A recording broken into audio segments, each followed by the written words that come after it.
Manit. Di ko kaya laman man yan, di ba? Halimaw ka! Di man naman ako papayaman ko lang, di ba? Halimaw ka! Janda muda dan kaya yang berusaha melepas kesedihannya dengan mencoba mencintai laki-laki yang baru ditemuinya.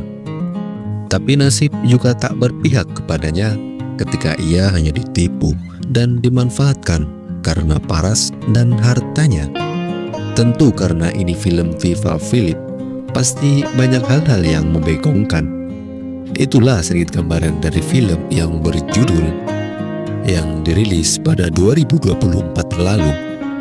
Bagaimana kisahnya? Mari kita masuk ke alur ceritanya. Duar meme.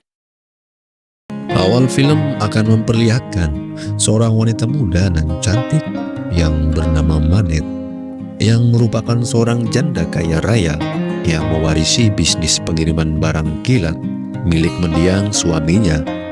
Meski cukup terpukul akan kehilangan suaminya, kehidupan Manet kembali berubah setelah bertemu dengan seorang pria dan menjalin hubungan bersamanya. Pria itu bernama Ronald, atau kerap dipanggil Ron itu, yang juga merupakan salah seorang pekerja di perusahaannya.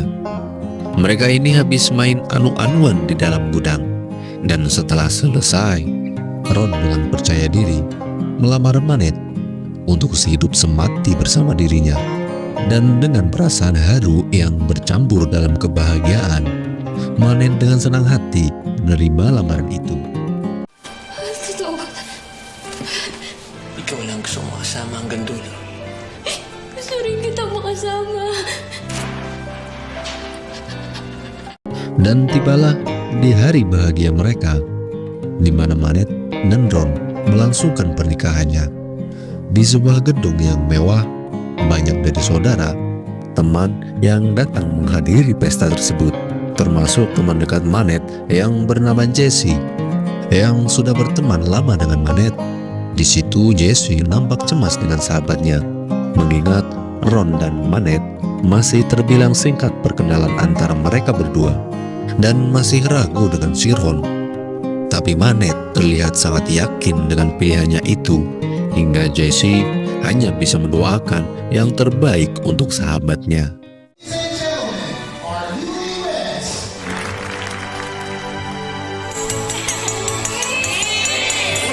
Cheers, my love. Malamnya setelah pesta, akhirnya mereka berdua bisa menuntaskan hasratnya di malam yang begitu memuaskan. Mereka menjalani hari-hari bahagia bersama-sama sebagai seorang pasangan. Dan pastinya di tempat kerja, Ron juga diberi jabatan penting di perusahaan Manet. Sa inyo na may bago na tayong CFO. Thanks, Al. Boss ah.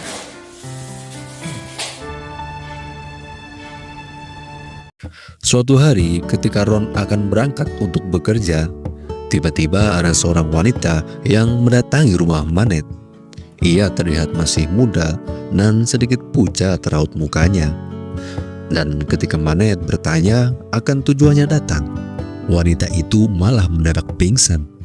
Manet pun langsung meminta satpam rumahnya untuk membawanya ke dalam rumah. Miss! Anong kailangan mo? Oh my God! Miss! Miss! Ano nangyari sa'yo? Kemudian Manet memanggil seorang dokter untuk memeriksanya. Hasilnya wanita muda itu sedang hamil. Dan ketika Manet ingin menanyakan perihal keperluannya, tiba-tiba Ron pulang dan mengungkapkan kalau wanita itu adalah anaknya yang bernama Elisa. Ron terpaksa menyembunyikan kenyataan itu karena takut Manet tak mau menikah dengannya.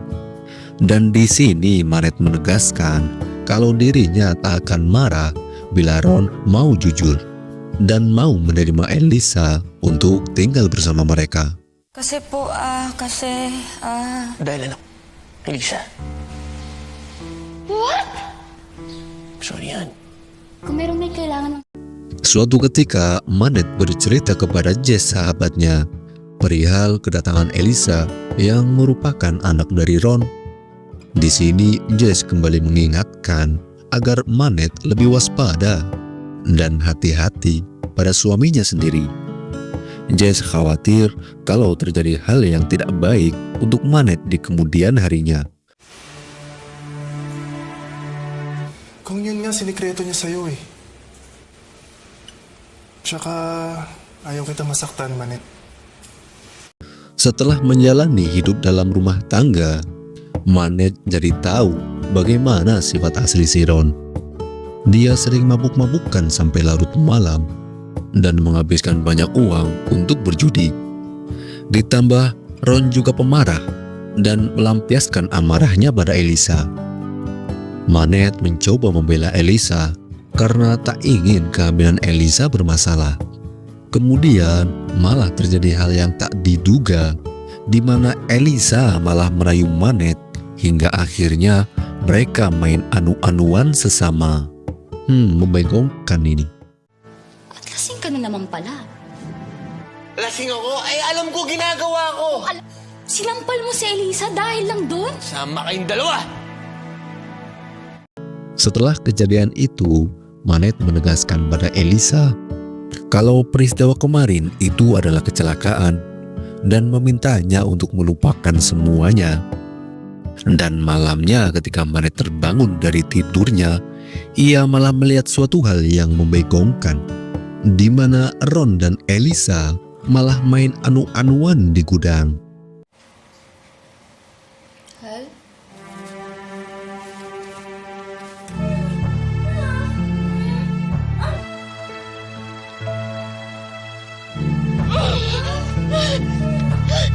Manet mencurahkan kehancurannya pada Jess, karena hanya Jess lah yang kini Manet percaya. Kemudian Jess membantu menyelidiki hubungan mereka berdua, yang ternyata bukanlah bapak dan anak, melainkan seorang pasangan. Ditambah lagi Manet menaruh kamera di dalam mobilnya dan merekam pembicaraan antara Ron dan Elisa yang hanya ingin mengambil harta miliknya. Manet begitu hancur hatinya mengetahui kalau dirinya sudah ditipu mentah-mentah. Ano pa nilang ikono ko? Ayun siya. Besoknya, Manet tiba-tiba menggoda Elisa di gudang. Dia mengatakan kalau dirinya sudah mulai menyukai Elisa. Dan mereka kembali memainkan serabi bersama-sama. Namun di tengah-tengah permainan, Manet tiba-tiba meminta tolong pada Ron. Ia mengaku telah diikat dan dipaksa oleh Elisa. Ron yang lebih percaya pada Manet pun akhirnya marah dan tak ragu untuk menusukkan pisau ke tubuh Elisa. Namun ketika Ron mengira akan baik-baik saja, polisi tiba-tiba datang dan langsung meringkusnya. Ternyata semua itu adalah rencana Manet dan Jess untuk menjebak mereka. Huwag mo lalapitan si Monet! Hindi mo naman ako pabayaan mo, diba? Hindi, baho ka. Hindi ko kaya alamin mo na, diba? Pistado ka na, Ron. Janda mungkin sudah menjadi takdir untuk dirinya ketika pernikahan keduanya kembali gagal. Namun di balik semua itu, ternyata ada Jess yang selalu menemaninya. Akhirnya mereka berdua sadar akan rasa cinta yang terhalang kata persahabatan. Dan film pun selesai. Itulah alur cerita film kali ini. Jangan sungkan untuk tinggalkan like dan subscribe. Terima kasih dan sampai jumpa di alur film selanjutnya. Jangan lupa subrek sama tombol ring.